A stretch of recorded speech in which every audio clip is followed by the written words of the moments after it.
Student start करते हैं next part of the chapter. और इसमें हम पिछली वीडियो में पढ़ चुके थे कि किस तरह से कॉन्स्टिट्यूशन सरकार की शक्तियों पर लिमिट्स लगाता है। मतलब मनचाहा काम नहीं कर सकती सरकार को संविधान के अनुसार काम करना पड़ता है।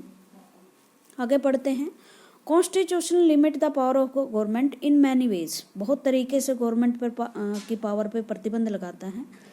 The most common way of limiting the power of government is to specify certain fundamental rights that all of us possess as citizens and which no government can ever be allowed to violate.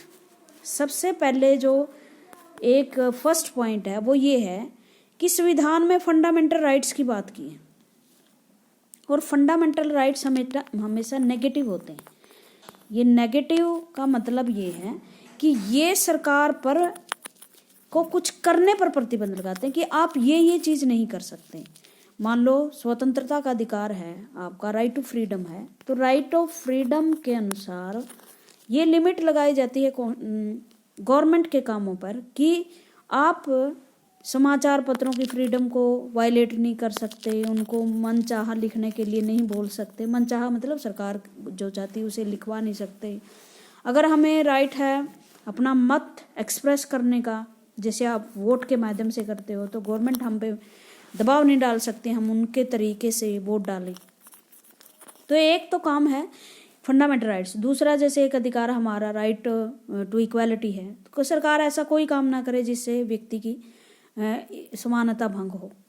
ठीक है, तो एक अधिकार तो ये है। दूसरा the extract content and interpretation of the rights varies from constitution to constitution.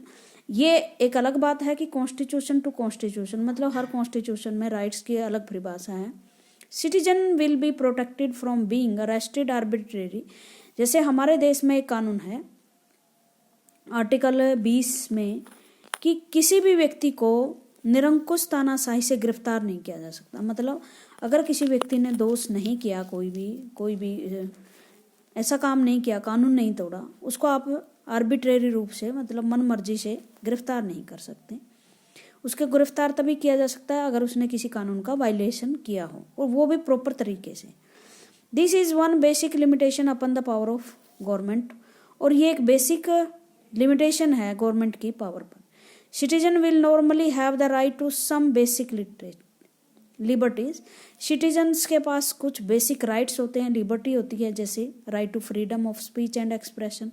हमारे यहाँ आर्टिकल 19(1) में 6 तरह की स्वतंत्रताएं हैं, जिसमें पहली स्वतंत्रता है कि आप अपनी भाषण दे सकते हैं, अपने विचार व्यक्त कर सकते हैं, एसोसिएशंस बना सकते हैं जैसे किसान यूनियन, विद्यार्थी यूनियन, कर्मचारी union.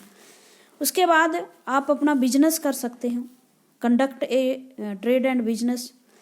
In practice these right can be limited during time of national. देखो ये बात नहीं है कि ये एक ऐसे अधिकार हैं जिन पर कोई प्रतिबंध नहीं लगाया जा सकता। बिल्कुल प्रतिबंध लगाया जा सकता है, बट कब? जो उन कंडीशंस के तहत जो संविधान में स्वीकृत हैं। मतलब हमारे देश का अगर आर्टिकल आप 19(1) पढ़ोगे तो उसमें स्वतंत्रता है, 19(2) पढ़ोगे उसमें लिमिटेशंस हैं। मान लो स्वतंत्र हो आप घूमने के लिए, बट ऐसी जगहों पर नहीं जा सकते जिससे देश की सुरक्षा दांव पर लग जाए। आप ऐसा भाषण नहीं दे सकते, भाषण की स्वतंत्रता, बट ऐसा भाषण नहीं दे सकते जिससे देश में जो है सांप्रदायिक दंगे हो जाए या देश की सुरक्षा दांव पर लग जाए। ठीक है ना, तो वो संविधान के तहत ही है। सरकार अपनी मर्जी से प्रतिबंध नहीं लगा सकती। सरकार वही प्रतिबंध लगा सकती है जो संविधान ने सरकार को दिए हैं। During the time of national emergency and the constitution specifies the circumstances under which these right may be withdrawn। और कई बार क्या होता है, किसी भी देश पर हमले हो जाते हैं। हमारे देश में 352 एक आर्टिकल है जिसमें नेशनल इमरजेंसी की बात की है। नेशनल इमरजेंसी का मतलब होता है जब देश पर आपातकाल का समय आता है। मान लो हम किसी युद्ध में शामिल हैं या किसी दूसरे देश ने हम पर युद्ध थोप दिया है। ऐसे में क्या होंगे, जो हमारे फंडामेंटल राइट्स हैं वो सस्पेंड कर दिए जाते हैं, बट सरकार उन्हें अपनी मर्जी से सस्पेंड नहीं कर सकती। वो कॉन्स्टिट्यूशन के दायरे में रहकर ही उसे सस्पेंड कर सकती है। उसके बाद अगला जो फीचर्स है कॉन्स्टिट्यूशन की वो है aspiration and goal of society. देखो जब भारत संघर्ष कर रहा था अपनी आज़ादी के लिए, तो हमने कुछ एक निश्चित गोल रखे थे। गोल का मतलब होता है टारगेट्स, हमने क्या अचीव करना है। एस्पिरेशन होती है हमारी, आकांक्षाएं क्या हैं। मान लो हम अगर एक समाज बनाते हैं, स्वतंत्र समाज, और जब भारत आज़ादी के लिए लड़ाई लड़ रहा था, तो हमारे जो नीति निर्धारक थे वो क्या चाहते थे, मतलब हमारा समाज स्वतंत्र होकर क्या चाहता है।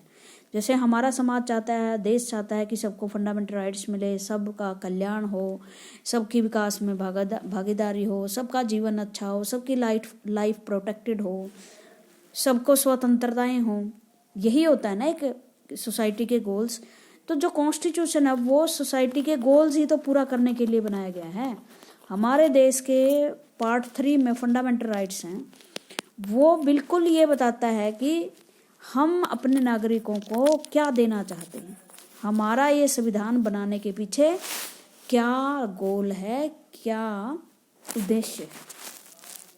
जैसे अगर आप भारत की प्रीएम्बल पढ़ोगे, हम भारत के लोग भारत को सोवरेन, सोशलिस्ट, सेकुलर बनाना चाहते हैं, डेमोक्रेटिक रिपब्लिक बनाना चाहते हैं, इसको सामाजिक आर्थिक न्याय प्रदान करना चाहते हैं। ये क्या है, ये हमारे गोल ही तो हैं कि अगर हम भारत देश आज़ाद होता है, हमारी अपनी सरकार होती है, तो हम हर व्यक्ति को वोट का अधिकार देंगे, हर व्यक्ति की जो आय है उसको, इनकम है या लिविंग के लिए जो भी नीड्स हैं, बेसिक नीड्स है लाइफ के लिए, वो पूरा करेंगे, उसका लाइफ स्टैंडर्ड उठाएंगे, एजुकेशन देंगे। यही तो गोल होते हैं किसी भी सोसाइटी के। Most of the older constitution limited themselves largely to allocating decision making power and setting some limits to government power। देखो, शुरू में जब संविधान बनने लगे, पावरफुल किंग के बाद जब जनता के पास संविधान बनाने की शक्ति आई, तो उनकी सिर्फ एक ही थी कि डिसीजन कौन लेगा, ऐसी पावर जो डिसीजन लेती है वो कौन होंगी, और दूसरी बात है कि सरकार पर क्या लिमिटेशंस होंगे पावर पर। लेकिन धीरे धीरे ऐसे संविधान बनने लगे जिसमें इनसे काम नहीं चलने का था। ये तो चीज़ें पूरी हो चुकी थी, डिसीजन मेकर जो होंगे वो जनता द्वारा चुने हुए लोग होंगे, और पावर लिमिटेशंस भी होगी जुडिशरी की तरफ से, पार्लियामेंट की तरफ से। बट इसके साथ साथ दूसरी चीज़ें भी तो पूरी करनी है। जैसे हमारा एक चैप्टर है, चैप्टर 4, जिसमें DPSP की बात की है, डायरेक्टिव प्रिंसिपल ऑफ स्टेट्स। इसमें राज्य को, सरकारों को निर्देश दिए कि आपने क्या क्या करना। आपने पंचायती राज संगठन करनी है ताकि ज़्यादा से ज़्यादा लोग पार्टिसिपेट करें, आपने पर्यावरण की देखभाल करनी है, आपने मदर्स की देखभाल करनी है, आपने चाइल्ड की देखभाल करनी है, आपने फ्री लीगल एड देनी है।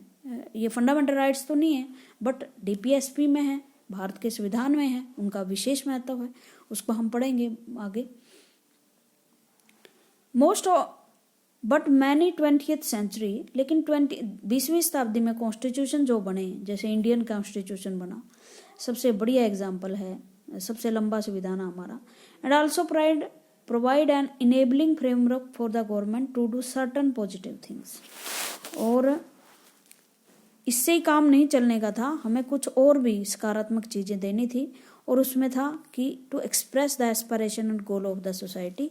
ऐसी चीज़ें जो सोसाइटी हमसे आकांक्षा रखती है, सरकार से जिसकी उम्मीद रखती है। The Indian constitution was particularly innovative in this respect. और भारत का संविधान सबसे आविष्कारक रूप में है, मतलब नई नई चीज़ें हमने ही लागू की। वैसे DPSP हमने आयरलैंड से लिए थे, ऐसी बात नहीं है कि वो नई थी, फिर भी हमने बहुत सारी चीज़ें अपने संविधान में ऐसी रखी जो सोसाइटी के गोल्स को पूरा करने वाली।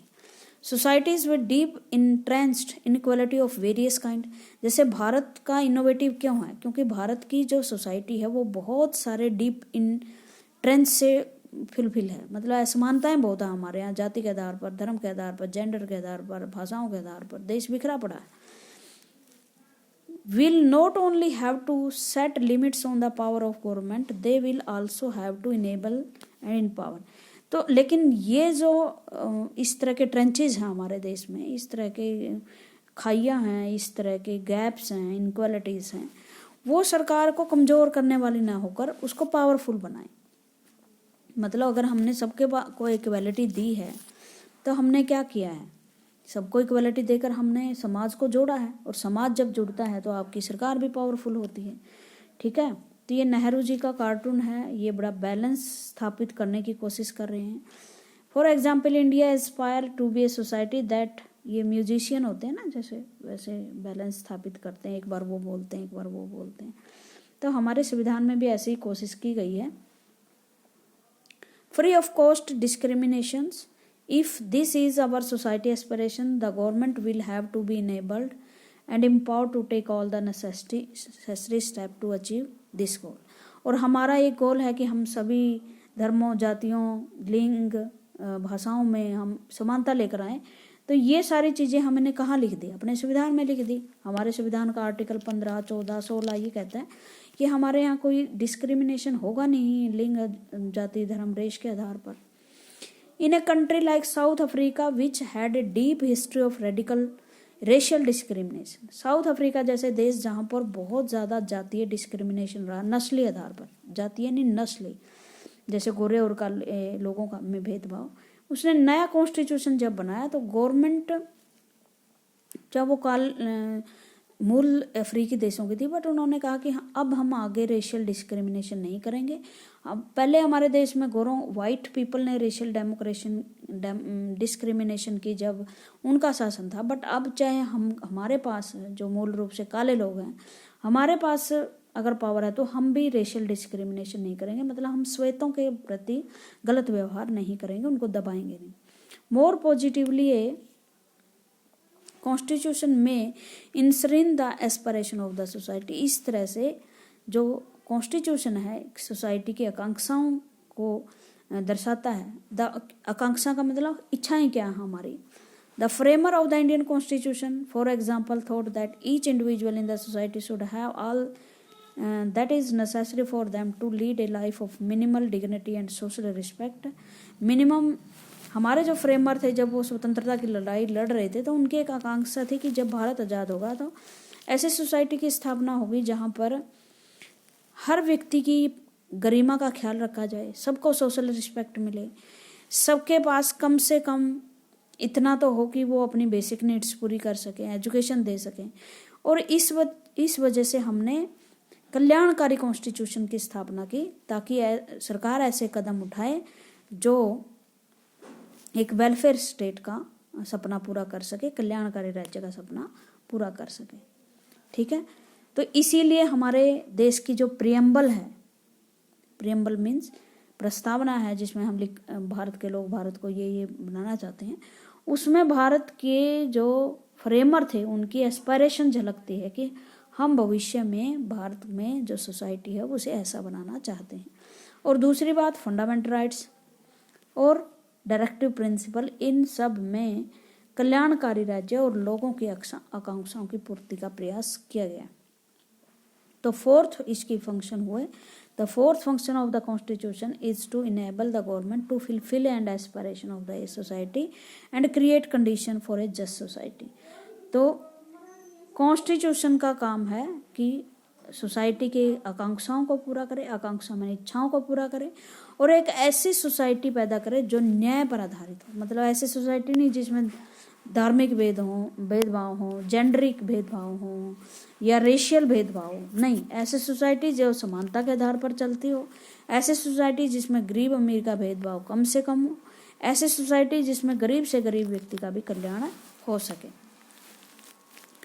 अब है हमारे देश में क्या क्या प्रोविजन है, हमारे देश के संविधान में क्या क्या प्रोविजन है, कहाँ कहाँ से आए हैं। Constitution are not only rules and regulation controlling the power of the government, they also give power to government for pursuing collective good of the society. मतलब कॉन्स्टिट्यूशन कोई रूल रेगुलेशन या गवर्नमेंट को पावर करने की चीज़ नहीं होती, इसके साथ साथ एक ऐसे सोसाइटी का निर्माण करने की भी इसमें उद्देश्य होता है, एक गुड सोसाइटी हो, जस्ट सोसाइटी हो। Constitution of South Africa assign many responsibility to the government, it want the government to take measure to promote conservative of nature, make efforts to protect person और group subjected to unfair discrimination and provide that. South Africa का जो सरकार संविधान है वो सरकार पर responsibility डालता है कि जो जो वहाँ पर जो गोरे और काले का रेशियल डिस्क्रिमिनेशन था उसको ख़त्म कर दें, दोबारा से इस तरह की चीज़ें उस सोसाइटी में ना हो। उसके बाद है the government make measure to promote conservatism, ये हो चुका है। Provide that the government must progressively ensure adequate housing to health and care, और एक ऐसी जस्ट सोसाइटी के साथ लोगों की हेल्थ केयर करे या दूसरे हाउसिंग प्रोवाइड करे, सैनिटेशन वाटर प्रोवाइड करे, उनका टीकाकरण करे, मतलब जो भी उनका कल्याणकारी चीज़ है वो उसकी एजुकेशन का खर्चा उठाए। इंडोनेशिया में क्या है? Indonesia, in the case of Indonesia the government is enjoined to establish and conduct national education system. जो गवर्नमेंट है वो एक ऐसा नेशनल एजुकेशन सिस्टम क्रिएट करती है कि पुअर से पुअर व्यक्ति भी की देखभाल जो है वो सरकार करे और वो किसी तरह से शिक्षा वगैरह से वंचित ना रहे। उसके बाद अगला जो फीचर्स है वो है fundamental identity of the people. देखो, जब भारत में कॉन्स्टिट्यूशन नहीं था तो क्या था, जिन लोगों के हाथ में पावर थी उन्होंने अपने आप को स्वर्णिम बना लिया है, ऊंच जाति बना ली या अपने आप को बड़ा बना लिया, इनइक्वालिटी आ गई समाज में, असमानता आ गई। इससे जो दूसरे लोगों की आइडेंटिटी है, पहचान है, वो मिटती गई या उनको कोई समाज में कोई अच्छा रिस्पेक्ट नहीं मिलती थी। जैसे लेडीज़, उसको सेकंड दर्जे का प्राणी मानते हैं। लेकिन अगर कॉन्स्टिट्यूशन में आपका भेदभाव खत्म हो गया तो सभी बराबर हो गए ना, तो एक स्पेशल आइडेंटिटी सभी लोगों को मिलती है कि वो भारत के नागरिक हैं और कोई भी व्यक्ति किसी से भी कम नहीं है।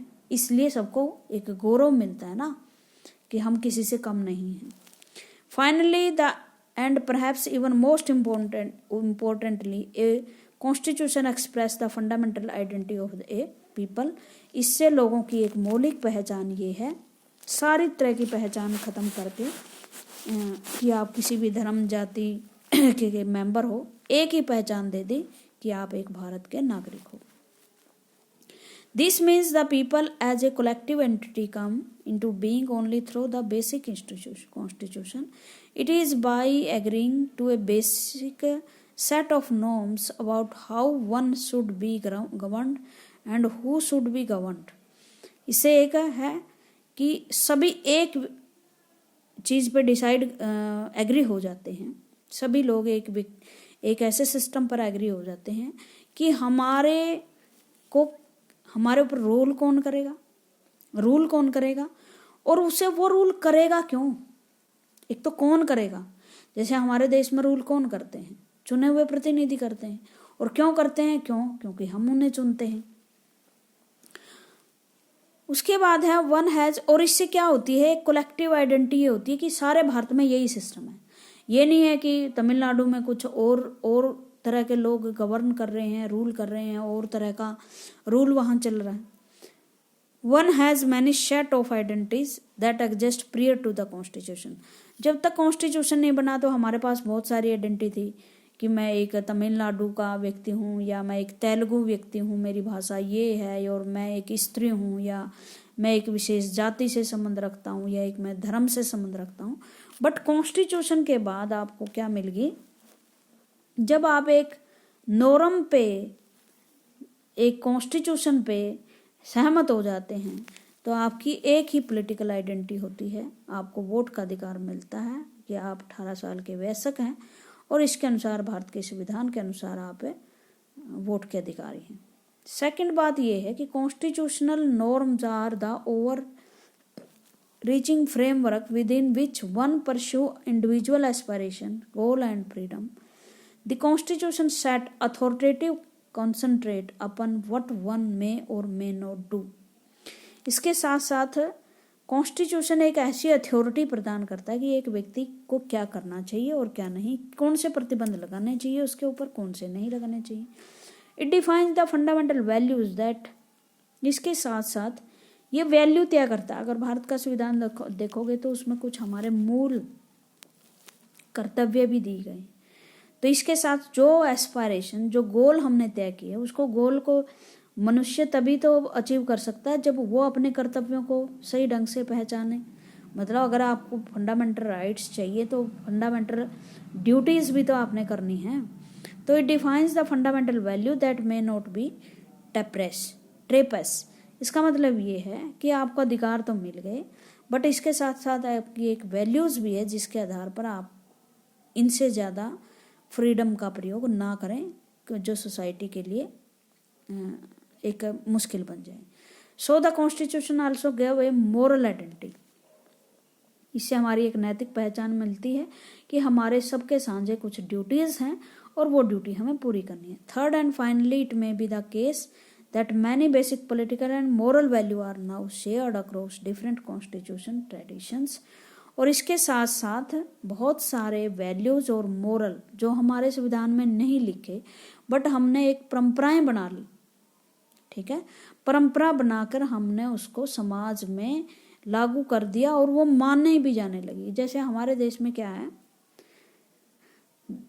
2 बार अगर कोई राष्ट्रपति चुनाव लड़ता है तो तीसरी बार चुनाव न लड़ने की कोई प्रतिबंध नहीं है भारत के संविधान में। कानूनी रूप से आप चुनाव लड़ सकते हो, बट भारत में एक परंपरा स्थापित होगी डॉक्टर राजेंद्र प्रसाद जब राष्ट्रपति थे तो कि कोई भी हमारे देश में अगर 2 बार राष्ट्रपति रहेगा तो तीसरी बार नहीं बनेगा, और ये परंपरा आज तक चलती आ रही है। तो इस तरह से कॉन्स्टिट्यूशन एक ट्रेडिशन, एक परंपराएं स्थापित करने में हमारी मदद करता है। If one look at constitution around the world they differ in many respect. देखो अगर आप बहुत सारे कॉन्स्टिट्यूशन का अध्ययन करो वो भिन्न भिन्न है। मतलब राष्ट्रपति की पावर अमेरिका में कुछ हो रहा है, हमारे यहाँ कुछ हो रहा है, वहाँ की संसद कुछ और तरीके से काम करती है, हमारी और तरीके से करती है, बट सबका एक साझा जो मकसद है वो यही है, चाहे वो संविधान में किसी तरह के प्रोविजन है कि डेमोक्रेसी होनी चाहिए, लाइफ स्टैंडर्ड अच्छे होने चाहिए, वेलफेयर स्टेट होने चाहिए, लोगों के पास ज़्यादा से ज़्यादा फंडामेंटल राइट्स होने चाहिए, चाहे वो कोई भी देश हो, ठीक है। In the form of government they enjoy in many procedural detail but they also share a good deal. उनकी बहुत सारी अलग अलग प्रोसीजर्स हैं बट सबका एक ही कॉमन मकसद है कि हमारे देश में डेमोक्रेटिक हो, most claim to protect basic rights हमें दिए जाएं, but constitution are differ in way. लेकिन ये तरीका हो सकता है कि वो अलग तरीके से राइट्स देते हैं, कुछ अलग तरीके से। एक देश में किसी तरह के राइट्स हैं, दूसरे देश में किसी तरह के राइट्स हैं, ठीक है। In the way they embody conception of national identity, most nation are an amalgamations of a complex set of historical tradition. और ये इसलिए है क्योंकि हर देश की सिचुएशन अलग अलग है, हिस्ट्री अलग है, ज्योग्राफी अलग है, लोगों के एटीट्यूड अलग हैं, आकांक्षाएं अलग हैं। तो इस तरह से भारत का एक इतिहास है कि यहाँ पर विदेशी आक्रमणकारियों का ज़्यादा लंबे समय तक शासन रहा है। भारत का इतिहास एक ये भी रहा है कि यहाँ जाति प्रथा सिस्टम बड़ी कठोर थी। दूसरी तरफ जर्मनी का इतिहास रहा है कि वहाँ हिटलर जैसे लोग पैदा हुए, नाजी जर्मनी जहाँ यहूदियों को बाहर निकाल दिया गया था। अमेरिका जैसे देशों की हिस्ट्री रही कि वो ब्रिटेन का गुलाम था और बहुत सारे देशों ने मिलकर एक हिस्ट्री का निर्माण किया, एक ही देश का निर्माण किया था।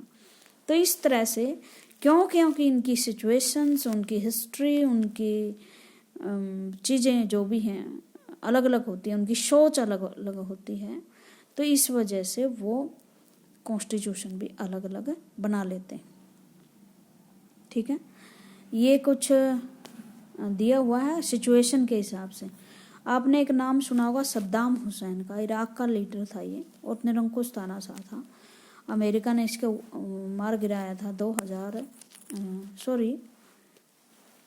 शायद 1991 की बात है ये, और इसको 1999 में सद्दाम हुसैन ने जब संविधान लिखा, पहले वाला संविधान तो इन्होंने ख़त्म कर दिया था, फिर अपने अनुसार ही संविधान बनाया इन्होंने।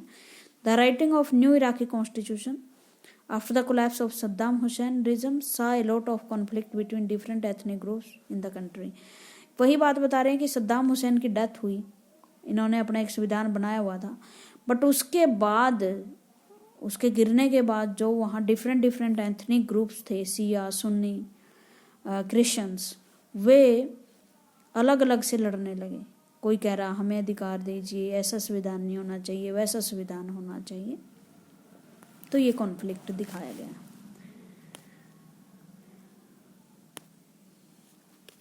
उसके बाद है कुछ क्वेश्चन बनेंगे। व्हाट ए कॉन्स्टिट्यूशन, एक कॉन्स्टिट्यूशन क्या होता है, how effective is a constitution. देखो सारे कॉन्स्टिट्यूशन एक जैसे नहीं होते, कई कॉन्स्टिट्यूशन ऐसे हैं जो लंबे समय तक चले हुए आ रहे हैं, अमेरिका जैसे, वहाँ संविधान में संशोधन भी नहीं होते, अच्छी जनता है, संविधान अच्छा है। बट कुछ ऐसे देश हैं जिनके संविधान 10-10 साल तक भी नहीं चलते, ठीक है।